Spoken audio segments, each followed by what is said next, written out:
next question comes from a viewer named Beth. And what was the date of the question? November 5th, 2020. Okay. And Beth asks, how does spirit define integrity? Whoa. What else? What measurements are considered valid for assessing integrity levels? Oh dear. Oh, it keeps going. Do different communities of spirit interpret the definition of integrity differently? Seems to be. Somebody's saying seems to be. And Beth continues to clarify, kind of like how different human cultures place different levels of importance on certain human attributes and actions, but that doesn't necessarily make those attributes inherently more valuable. Oh, wow. That's quite a question you have there. That's quite a question you have there. Oh, that's quite a question. Quite a All right, question. let's start with it. Find those walking away people. I can find that. There we go. And drop down like an atom's worth. Okay, and now try with the first part of the question. Beth asks, how does spirit define integrity? We see many different definitions. They're kind of spread out on a table, and it looks kind of like papers that are turned in to a teacher. Yes. And it's kind of like essays, and there isn't a right answer or a wrong answer. There's your answer. Oh, Amy, who was an English teacher, used to assign questions like that. Yes. Mm-hmm. She was a good teacher. Yeah, very, very good. So many different answers. That's many different definitions. Too many to discuss. Like 20,000. There could be 20,000 definitions. Oh, yeah. What measurements are considered valid for assessing integrity level?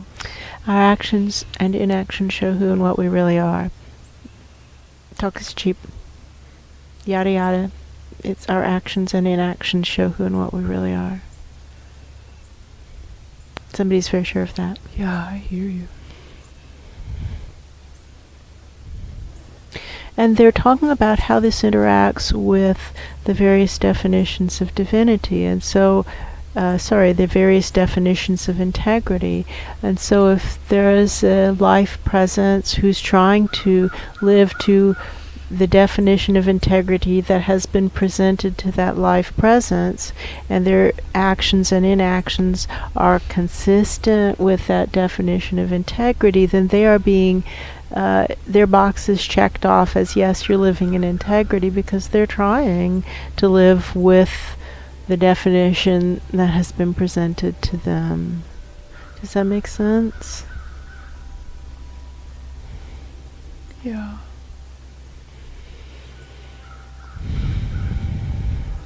Is there more to the question? Yes. Do different communities of spirit interpret the definition of integrity differently? Oh, definitely. That's what the 20,000 definitions are about. That's exactly what they're showing. Mm-hmm. Right. There should be coherence and consistency between the definitions. It shouldn't be a jarring abutment of thought. It should flow naturally and kind of soothingly. That doesn't mean it does. That's how it should be.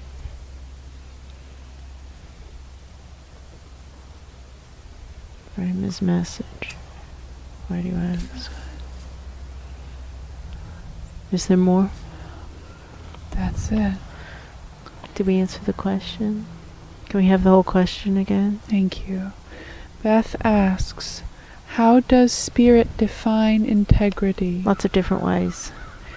thousands of different ways. What measurements are considered valid for assessing integrity levels? Actions and inactions. Do different communities of spirit interpret the definition of integrity differently? Almost definitely. Now here's what somebody's expecting. They're expecting that when Beth and presumably Dana, who had the last questions, that when these answers are presented to them, they will have follow-up questions. That's the expectation. And now it feels like they're kind of walking away.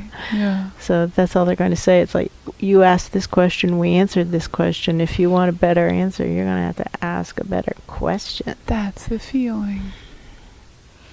So this is pointing out the lack of autocorrect, Yes. and this is something that has been noticed in the experimentation through these host lives, that in the last 5 to 10 years, the divine autocorrect that we think is referred to throughout divine literature, that the autocorrect disappeared. It's no longer present. That's and we think right. it's part of the breakdown of the hierarchy of divinity, and that once one falls into a black hole of corruption, and the corruption catches really, really quickly, and that it infects divinity before divinity has a chance to figure out a plan, that these kinds of things are going to happen. The autocorrect is going to disappear.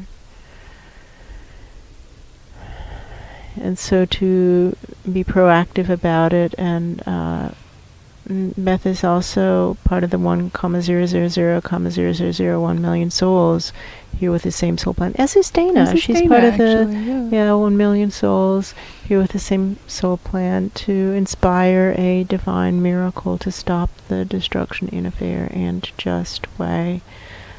And so just continue the inquiry. That's what we would say to both Beth and Dana, is continue the inquiry. Submit follow-up questions if you wish. We're happy to channel them and record the interaction. That's all the answer we're going to get on that one today. Well, we've gotten some answers, and now we've gotten a lot of walk away, and this is really inconvenient and too busy, and like I thought it was going to be easy, and it's not. Our attention keeps being brought to this pink mylar balloon in this enormous tree. We're out in the middle of the country. There's no known little girls around here. No. And in one of the tropical storm experiences of this last summer, some pink mylar balloon got blown into this enormous oak way, way up high. And it's stayed there through other tropical storms. That's right. Still there. It's a really good reminder of the destruction, the pollution, the long-term lasting damage we're doing.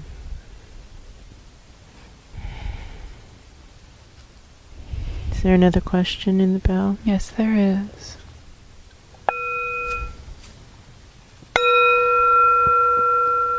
Our next question comes from a viewer named Meg, and she asked this question on November 8th, 2020.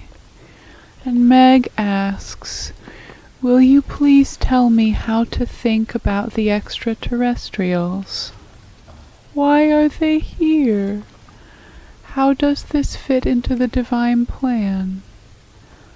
What is the best possible outcome given how things stand right now?" Oh, we love Meg. Whoa. Right. All right, well, let's take the question.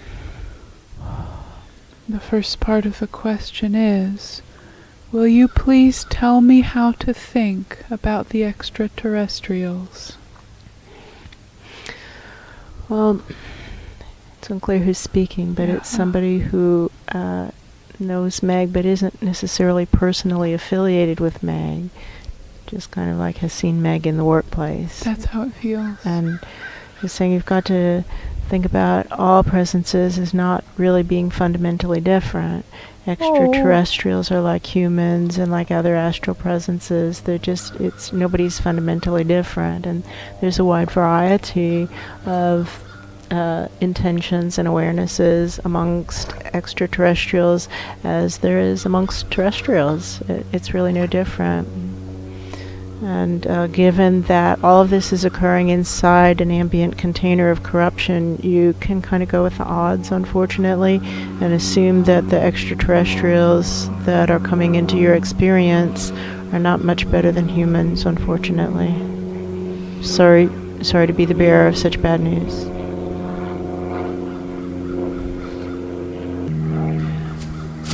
And then Meg asks, why are they here? Well, that's what this person was just about to speak about. And you can say many of them came to help, but just as the presences are coming into the denser depths to help and then falling to the contagion of corruption before they can form an effective plan, the same thing is happening with the extraterrestrials. Many of them come to help with the intention to help, but as they come into the heart of darkness, the heart of the corruption, they fall to the contagion. So they might have come to help, but they are not helping. Yes. Does this answer the question? Kind of does. Oh, and then Meg asks, how does this fit into the divine plan? Oh dear. What a question. How does this fit into the divine plan? I feel a looking up. I also. Let's draw the focus up higher. How does this fit into the divine plan?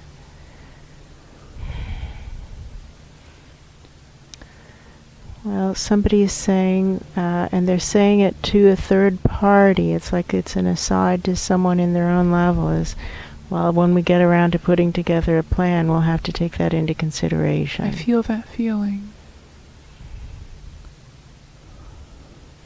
So we see that Meg's question has an assumption built into it that doesn't seem to be valid. That's true. Mm-hmm. It's similar to Beth's question. She had an assumption built in that doesn't seem to be true. Probably that's true for all of us. All of us. We should go with the odds that it's true for all of us. That all of our questions have assumptions built into it. However, I used to talk about this. He says it's our foundational, unexamined beliefs and assumptions that mess us up. That's where the errors are in the basics of our thinking. Is there more to Meg's question? There's one more part. What is the best possible outcome given how things stand right now? Well, we hear a voice, and it might be Asha, and she's saying, in the end, everybody will wear white hats, and what's important to remember is how long that might take, and that in the end, God will out, and in the end, Spirit will prevail, and in the end, there will be justice, and now how long will it take, and that's really, time is the stretchiest part of this process, and so in the end, it will be fine, Meg.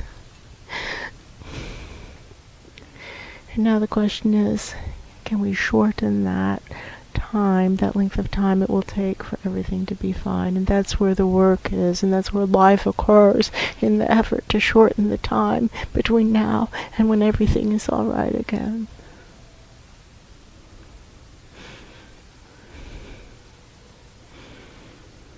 Thank you, Asha.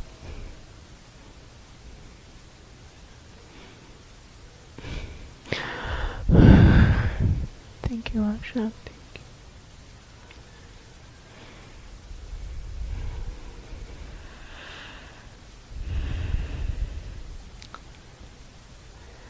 That is where life occurs.